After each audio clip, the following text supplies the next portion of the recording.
샬롬. 이 자리에 오신 성도님들을 환영하고 축복합니다. 오늘은 기쁨의 기도라는 제목으로 하나님 말씀 나누도록 하겠습니다. 2월부터 수요 저녁 예배에 조금 변화가 생겼습니다. 오늘부터 저녁 예배 때는 저와 함께 빌립보서 말씀을 나누게 되었습니다. 그러면 빌립보서의 기본적인 개론부터 시작하도록 하겠습니다. 빌립보서를 관통하는 하나의 단어를 꼽자면 기쁨일 것입니다. 빌립보서를 보게 되면 기쁨이란 단어가 아주 많이 등장하는 것을 알 수 있습니다. 그렇다면 왜 바울은 기뻐한다고 생각하십니까?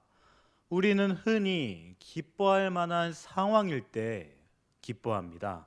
기분 좋을 때, 좋은 일이 있을 때, 자신에게 유익이 생길 때, 자신이 원하는 것을 이루었을 때 기뻐합니다.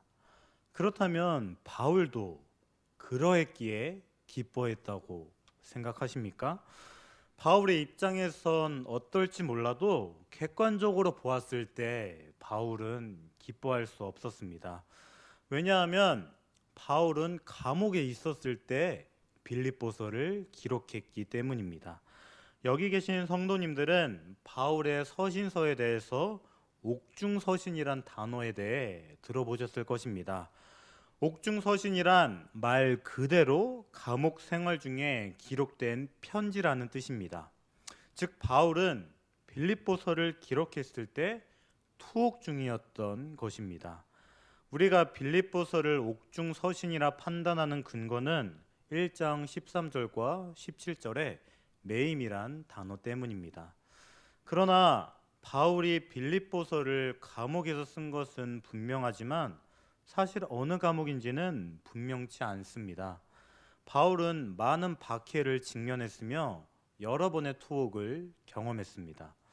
하지만 일반적으로 옥중서신의 기록 시기는 사도행전 28장 17절에서 21절에 로마 투옥으로 보고 있습니다.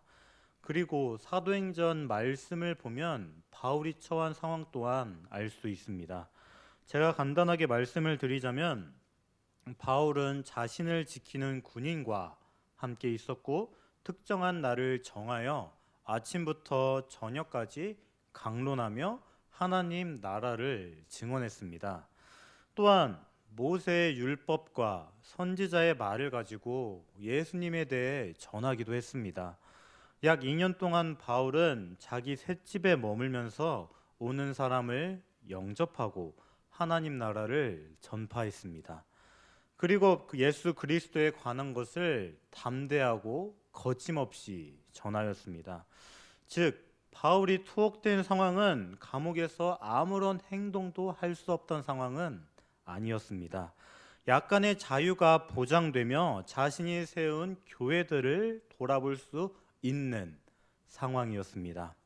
그렇다고 해서 바울이 안전한 상황이었다고는 절대 말할 수 없습니다. 어느 정도의 자유는 보장되었다고는 하나 죄명 때문에 투옥된 상황이었고 언제라도 사형 선고를 받을 수 있는 상황이었습니다. 가이사의 재판에 따라 상황은 언제든지 최악으로 치솟을 수 있었습니다. 충분히 하루하루를 불안에 떨며 살 수 있었습니다. 바울은 10장 20절에 살든지 죽든지란 표현을 통해서 자기 상황에 대해서 분명하게 말하기도 합니다. 그러나 바울은 이렇게 위험한 상황임에도 기쁨이란 키워드를 가지고 빌립보서를 기록하고 있습니다. 그렇다면 그 이유에 대해 오늘 말씀을 보면서 알아보고 그 은혜를 나누려고 합니다. 먼저 1절입니다. 1절은 그리스도 예수의 종 바울과 디모데라는 표현으로 시작합니다. 시작은 다른 바울 서신과 별 차이가 없는 것처럼 보입니다. 그러나 정말 그렇습니까? 시작은 다른 바울 서신과 비슷한 것처럼 보여도 사실은 큰 차이가 있습니다. 우리가 주목할 것은 사도라는 명칭이 따로 없다는 것입니다. 바울은 로마서, 고린도 전후서, 갈라디아서, 에베소서, 골로새서, 디모데 전후서, 디도서를 기록할 때 자신을 사도라고 표현합니다. 바울은 예수님의 직접적인 제자가 아니었습니다. 그로 인해 바울의 권위에 대해서 도전하는 사람, 의심하는 사람이 많았습니다. 바울은 자신의 사도적인 권위를 강조해야 하는 상황에서 주로 사도라는 표현을 사용했습니다. 그러나 빌립보서는 시작하면서 사도라는 명칭을 따로 사용하지 않습니다. 이것을 통해 바울과 빌립보 교인들의 관계가 굉장히 돈독했다는 사실을 추론할 수 있습니다. 그리고 사도라는 표현 대신에 그리스도의 종이라는 표현을 사용합니다. 사실 말이 좋아서 종이지 이 표현은 노예를 뜻합니다. 노예란 인간의 자율성은 무시되고 타인의 의지가 자신의 의지보다 더 중요시됩니다. 그 당시 헬라 사람들에게 자유 사상은 굉장히 중요한 개념이었습니다.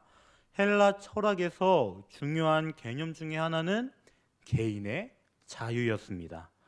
헬라인은 자신이 자유롭다는 사실에서 개인의 존엄성을 발견했습니다. 다시 말해 노예란 그 당시 사람들이 정말 중요하게 생각했던 자유가 없었던 사람인 것입니다. 노예에게는 권리나 특권은 없었으며 모든 개인의 이익과 야망은 억압되어야만 했습니다. 헬라 사람들이 그토록 중요하게 생각했던 개인의 존엄성은 도무지 찾을 수 없는 존재였습니다. 로마 사람 그 누구도 노예가 되고 싶어 하지 않았을 것입니다. 노예들은 노예 신분에서 벗어나 자유인이 꿈이었고 희망이었을 것입니다. 그러나 바울은 자발적으로 자신을 그리스도 예수의 종, 즉 노예라고 표현합니다. 누구도 되고 싶어 하지 않는 노예를 자처합니다. 참 이상한 표현이지 않습니까? 바울은 이 편지를 읽게 될 빌립보 성도들의 반응도 생각했을 것입니다. 그것으로 일어난 자기 권위와 이미지에 대한 생각도 분명히 했을 것입니다. 신중하게 단어를 선택하며 빌립보서를 기록했을 것입니다. 그러나 바울은 자신을 노예라고 표현합니다. 그리고 이것을 통해 예수님은 어떠한 분이신지를 보여주고 있습니다. 바울에게 예수님은 주님이었습니다. 바울은 자기 뜻보다, 자기 의지보다 예수님의 뜻, 예수님의 의지가 더 중요한 사람이었습니다. 자신을 내리 깎으면서 자기를 버러지와 같은 존재로 취급하면서 자기에게 예수님은 어떠한 분이신지를 드러내고 있습니다. 그리고 바울은 자기를 표현하는 것과 굉장히 대조적으로 빌립보에 사는 모든 성도에게 편지한다고 기록합니다. 성도에 사용된 헬라어는 하기오스로 직역하자면 거룩한 자라는 뜻입니다. 바울은 빌립보에 사는 사람들 이렇게 표현하지 않습니다. 빌립보에 사는 사람이 아닌 빌립보에 사는 성도입니다. 바울은 그들이 이 세상에서 어떠한 존재인지가 관심거리가 아니었습니다. 사실 빌립보라는 지역에 대해 안다면 일반적인 사람은 빌립보 사람에 대해 궁금해할 것입니다. 왜냐하면 빌립보는 단순한 도시가 아니었기 때문입니다. 빌립보의 시민들은 로마 시민권의 특권을 가졌기에 매우 큰 긍지와 자부심이 있었습니다. 이것은 빌립보의 역사와 빌립보라는 도시가 갖고 있었던 특별한 중요성이 연관되어 있습니다. 빌립보는 그 유명한 알렉산더 대왕의 아버지인 빌립 2세가 세운 도시였습니다. 빌립보라는 이름도 빌립 왕의 이름을 따서 명명하게 된 것입니다. 또한 빌립보는 위치가 좋아 해상으로의 왕래와 교역이 활발했을 뿐 아니라 육로의 교통 또한 매우 잘 돼 있었습니다. 이 도시는 많은 수원지가 있어 토지가 비옥했고 부근에 금광이 있었기에 경제적으로도 매우 풍족했습니다. 그리고 BC 168년 이 도시는 로마의 식민지가 되었습니다.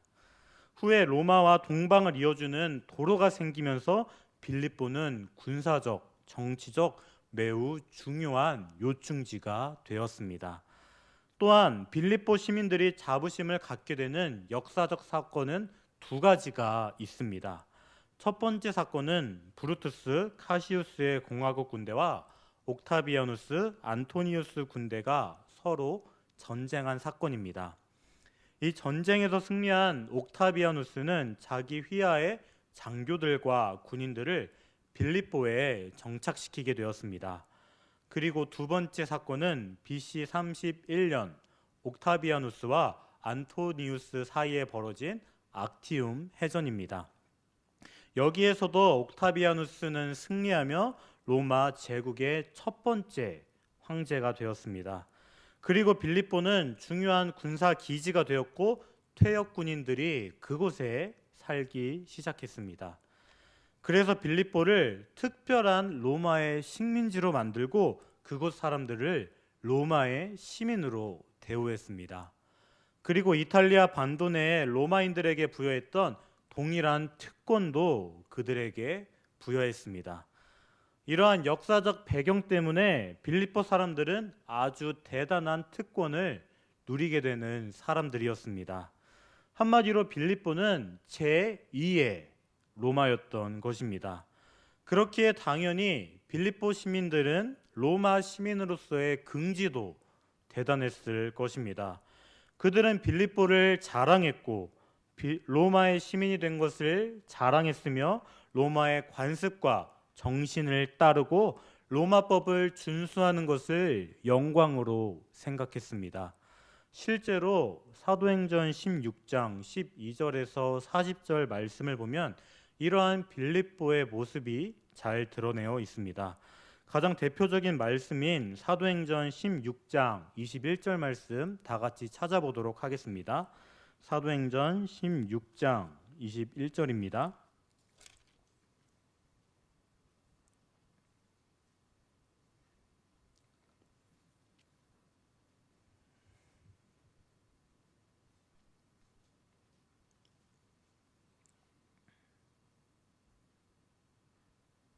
제가 읽도록 하겠습니다.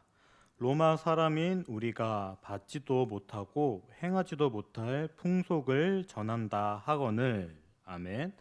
이 말씀은 빌립보 지역에서 바울과 실라가 예수님을 전할 때 일어난 일에 대해서 기록하고 있습니다. 바울이 빌립보에서 복음을 전할 때 그들이 바울을 기소한 이유는 로마법과 로마의 풍습에 어긋나는 가르침을 전한다는 것이었습니다.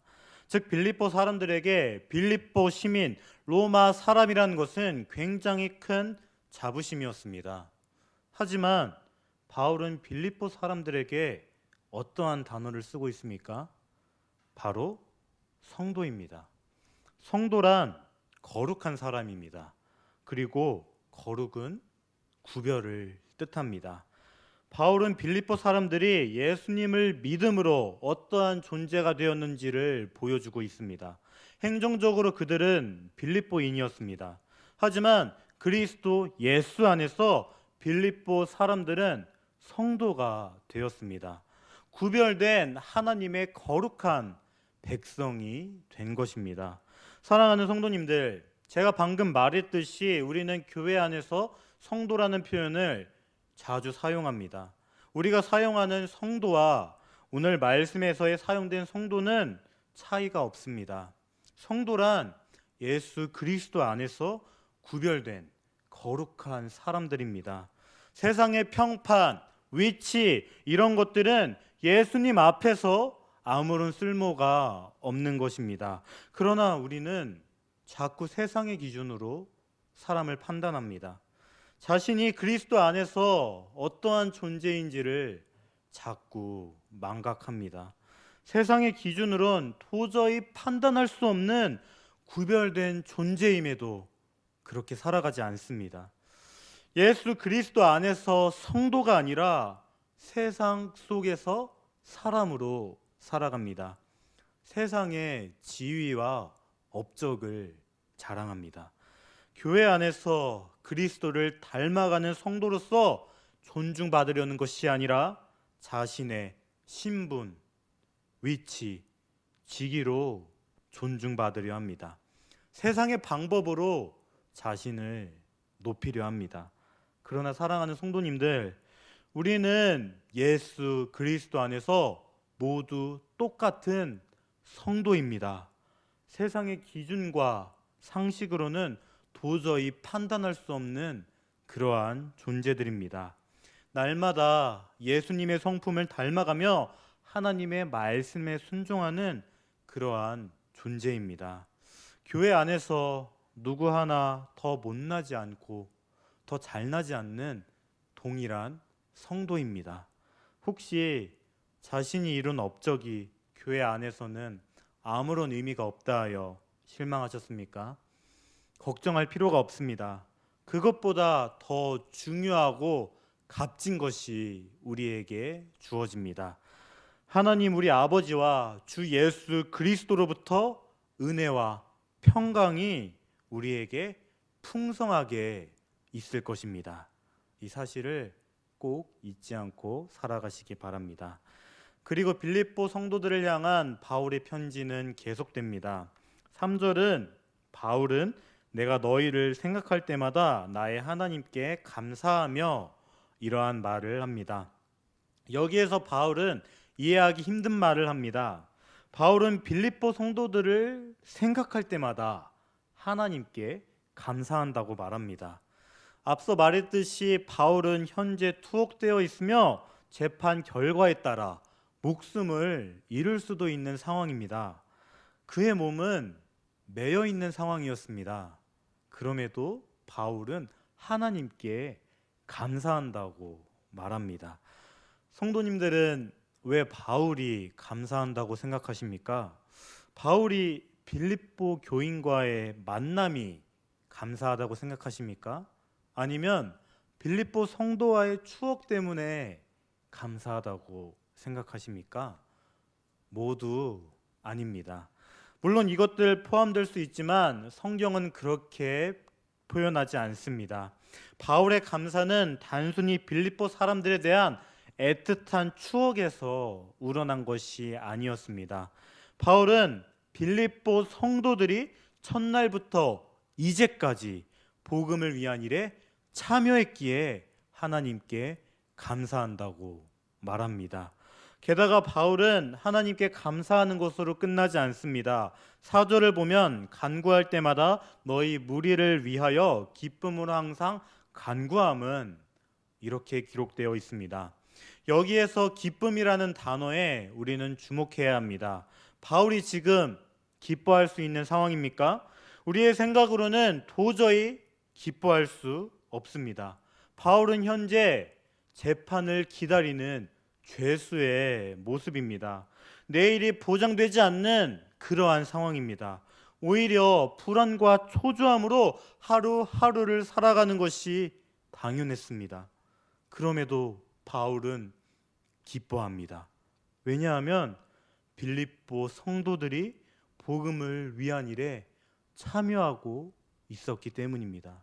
그리고 바울은 단순히 기뻐하는 것이 아닙니다. 우리는 4절 말씀에 주목해야 합니다. 4절 말씀을 보면 간구할 때마다 너희 무리를 위하여 기쁨으로 항상 간구함은 이렇게 나와 있습니다. 이 부분을 보면 개인적으로는 잘 와닿지 않는 것 같습니다. 그렇다면 이 부분을 새 번역 성경으로 다시 읽어드리겠습니다. 내가 기도할 때마다 여러분 모두를 위하여 늘 기쁜 마음으로 간구합니다. 아멘. 차이를 발견하셨습니까? 바로 기도와 간구의 차이입니다. 4절을 헬라어 원문으로 보면 기도와 간구는 같은 단어인 데이시스를 사용하고 있습니다. 개역개정은 앞부분과 뒷부분 모두를 간구로 번역했고, 새 번역 성경은 앞부분은 기도로, 뒷부분은 간구로 번역하였습니다. 즉 바울은 기쁨으로 기도했던 것입니다. 그것도 항상 빌립보 교회를 위하여 기쁨으로 기도했던 것입니다. 왜냐하면 빌립보 성도들이 첫날부터 이제까지 복음을 위한 일에 참여하고 있었기 때문입니다. 또한 바울은 이 편지를 썼을 때 상황이 아니더라도 빌립보 교회를 보며 기뻐하기는 힘들었을 것입니다. 왜냐하면 빌립보는 바울이 가고 싶어서 간 곳이 아니었기 때문입니다. 사도행전 16장을 보면 바울이 빌립보로 가게 된 계기에 대해서 설명해 주고 있습니다. 간단하게 사도행전 16장 6절에서 7절 말씀 제가 봉독하도록 하겠습니다. 성령이 아시아에서 말씀을 전하지 못하게 하시거늘 그들이 부르기아와 갈라디아 땅으로 다녀가 무시아 앞에 이르러 비두니아로 가고자 했으되 예수의 영이 허락하지 아니하시는지라. 아멘. 이 말씀을 보면 바울은 원래 아시아를 가고 싶어 했습니다. 그러나 성령이 그것을 막은 것입니다. 그리고 성령의 인도는 바로 빌립보였습니다. 즉 바울에게 빌립보는 원래 가고 싶어 했던 곳이 아니었습니다. 그럼에도 바울은 빌립보에서 복음을 전합니다. 우리의 생각으론 성령의 인도를 따라 빌립보에 왔으니 복음의 확장이 탄탄대로여야만 할 것 같습니다. 그러나 앞서 말했듯이 바울은 로마 사람인 우리가 받지도 못하고 행하지도 못할 풍속을 전한다는 이유로 고발을 당하게 됩니다. 그 결과 바울은 옷이 찢기고 수많은 매질을 당하게 됩니다. 깊은 감옥에 갇히게 되었고 발에는 쇠고랑이 채워지게 되었습니다. 바울의 깊은 아픔과 희생을 통해 탄생한 곳이 바로 빌립보 교회였습니다. 물론 바울이 자기를 희생해서 온전한 교회가 되었다면 억울하진 않았을 것입니다. 그렇다면 빌립보 교회는 아무런 분쟁이 없었던 온전한 교회였습니까? 그렇진 않습니다. 빌립보 교회 안에도 분쟁과 갈등은 존재했습니다. 빌립보 교회의 지도자였던 유오디아와 순드계의 이견 불일치, 다툼의 마음으로 복음을 전하전다 등등 많은 어려움이 빌립보 교회 안에 있었습니다. 또한 예수 그리스도를 주로 섬기는 교회를 향한 로마의 핍박 등 많은 어려움이 있었습니다. 그럼에도 바울은 빌립보 교회를 떠올리고 감사하며 기도하고 있습니다. 왜냐하면 복음이 전파되었기 때문입니다. 사랑하는 성도님들, 이 부분을 어떻게 생각하십니까? 바울은 도저히 감사할 수 없는 상황에서 감사했습니다. 바울은 도저히 기뻐할 수 없는 상황에서 기뻐했습니다. 바울에겐 자기 상황이 어떠하든지 상관없었습니다. 왜냐하면 하나님 나라가 확장되고 전파되는 것, 예수 그리스도에 대한 복음이 세상 끝까지 전파되는 것이 기쁨이었기 때문입니다. 바울은 예수 그리스도의 종이었기 때문입니다. 바울이라고 정말 못난 사람이었기에 자신을 종이라 표현했다고 생각하십니까? 절대로 그렇지 않습니다. 바울은 로마의 시민권자였으며 히브리인 중에 히브리인이었고 율법으로는 바리새인이었습니다. 게다가 학문으로는 가말리엘 문화에서 율법의 엄한 교훈을 받은 사람이었습니다. 도저히 노예라고 부를 수 없는 사람이었습니다. 그럼에도 자기를 예수 그리스도의 종, 즉 노예라고 표현합니다. 왜냐하면 자기의 의지, 뜻보다 예수 그리스도를 더 따르기를 원했기 때문입니다. 종은 자기 이익, 야망을 구하지 않습니다. 종은 자기 처지를 생각하지 않습니다. 주인의 유익을 바라보고 생각하는 것이 바로 종의 모습입니다. 그렇다면 사랑하는 성도님들, 우리는 어떻습니까? 우리도 예수님을 주님이라 고백하고 자신을 종이라 고백합니다. 우리 또한 예수 그리스도의 종이고 예수 그리스도 안에서 성도입니다. 그렇다면 우리의 기쁨은 어디에 있습니까? 우리는 기쁨으로 무엇을 기도하고 있습니까? 자기 유익, 자신의 뜻, 자신의 의지를 바라고 구합니다. 예수님의 뜻이 이루어졌을 때가 아니라 자기의 뜻이 이루어졌을 때 기뻐합니다. 그저 우리의 기도는 복을 빌고 복을 받기만을 바라는 그러한 기도에 멈춰서 있습니다. 입술로는 예수님을 주님이라 고백하지만 종의 모습으로 살아가지 못합니다. 예수님이 무엇을 기뻐하실지, 예수님이 바란 것이 무엇인지는 안중에도 없습니다. 종임에도 주인인 예수님의 뜻도 구하지 않습니다. 지독한 자기중심성으로, 끝없는 이기심으로 살아갑니다. 종임에도 자기 인생의 주인이 자신인 것처럼 살아갑니다. 자신에게 도움이 되는 것, 자신에게 관련이 되는 것만이 기쁨이 되어 있습니다. 그러나 오늘 말씀에서 나오는 기쁨의 기도는 그렇지 않습니다. 복음이 전파되었을 때, 하나님 나라가 확장되었을 때 기뻐하는 기도가 나타나고 있습니다. 예수님이 하늘로 올라가기 전 그토록 강력하게 말씀하셨던 증인의 삶이 이루어지는 것이 기쁨인 기도가 등장합니다. 사랑하는 성도님들, 우리는 예수님의 종입니다. 예수님을 주님이라고 고백한다면 예수님은 우리의 주인입니다. 그렇다면 자기의 뜻, 자기 유익, 자기의 생각 모두 내려놓으시기 바랍니다. 종은 그러한 것을 구할 자격이 없습니다. 그저 주인의 유익이 무엇일까? 주인에게 도움이 되는 것이 무엇일까? 이러한 것을 고민하는 것이 종의 모습입니다.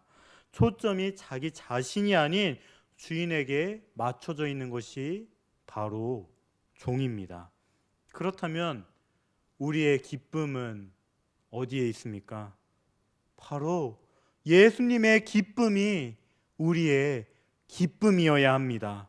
자신을 예수님의 종이라 고백하는 사도 바울은 예수님의 죽음과 부활이 전 세계 곳곳에 전해지고 하나님 나라가 임하는 것이 기쁨이었습니다. 사랑하는 성도님들, 이것이 우리의 기쁨이어야 합니다. 예수님의 죽음과 부활, 즉 복음이 전해지고 하나님 나라가 임하는 것이 우리의 기쁨이어야 합니다. 다른 어떠한 것도 이것보다 더 큰 기쁨이 될 수 없습니다. 이 사실을 항상 기억하며 살아가시기를 바랍니다. 이제 말씀을 정리하도록 하겠습니다. 나는 안 먹어도 네가 먹는 것만 봐도 배불러. 이러한 말이 있습니다. 이 말은 참 모순적이고 역설적인 것 같습니다. 다른 사람이 먹고 있는데 자신이 배부르다고 느끼는 것입니다. 자신에겐 유익은 전혀 없고 오히려 불이익만 있을 뿐입니다. 그러나 여기 계신 분들은 이 말에 대해서 다들 공감하시고 이해하실 겁니다. 왜냐하면 사랑이 있기 때문입니다. 사랑은 모순적이고 역설적입니다. 이성과 논리가 전혀 통하지 않는 것이 바로 사랑입니다. 사랑하는 성도님들, 오늘 말씀에서 바울은 모순적이고 역설적인 말을 합니다. 도저히 감사할 수 없는 상황에서, 도저히 기뻐할 수 없는 상황에서 감사와 기쁨을 말하고 있습니다. 왜냐하면 복음이 전해졌기 때문입니다. 저는 바울이 예수님의 종이었기에 이러한 고백을 할 수 있다고 말씀드렸습니다. 그러나 바울에게는 더 큰 이유가 있었을 것입니다. 바울에겐 예수님을 사랑하는 마음이 있었기에, 복음을 향한 열망이 있었기에 상황은 중요하지 않았습니다. 그래서 자기 의지로 자신을 예수님의 종이라 표현한 것입니다. 사랑하는 성도님들, 예수님은 이미 우리를 향한 사랑을 보여주셨고 확증하셨습니다. 그렇다면 여기 계신 성도님들은 예수님을 사랑하십니까? 그러면 예수님의 기쁨이 우리의 기쁨이 될 수 있지 않겠습니까? 예수님은 성경을 통해 한 영혼이 회개하고 돌아오면 큰 기쁨을 느낀다고 말씀하셨습니다. 이것은 복음이 전해질 때 가능한 일입니다. 그렇다면 복음이 전해지는 것이 우리의 기쁨이 될 수 있습니다. 사랑하는 성도님들, 하나님 나라가 확장되는 것이 우리의 기쁨입니다. 그 기쁨을 위해 우리가 어떠한 상황인 것은 중요하지 않습니다. 우리가 어려움에 있어도, 슬픔에 있어도, 즐거움에 있어도 복음이 전해진다면 기뻐할 수 있습니다. 그리고 그것을 위해 기도할 수 있습니다. 자기의 상황, 욕심, 유익, 이러한 것들 모두 내려놓을 수 있습니다. 오늘 말씀이 성도님들의 마음속에 깊숙이 전해지기를 바랍니다. 그래서 복음이 전파되는 것이 큰 기쁨이 되는 성도님들이 되기를 주님의 이름으로 간절히 축복합니다. 잠깐 말씀을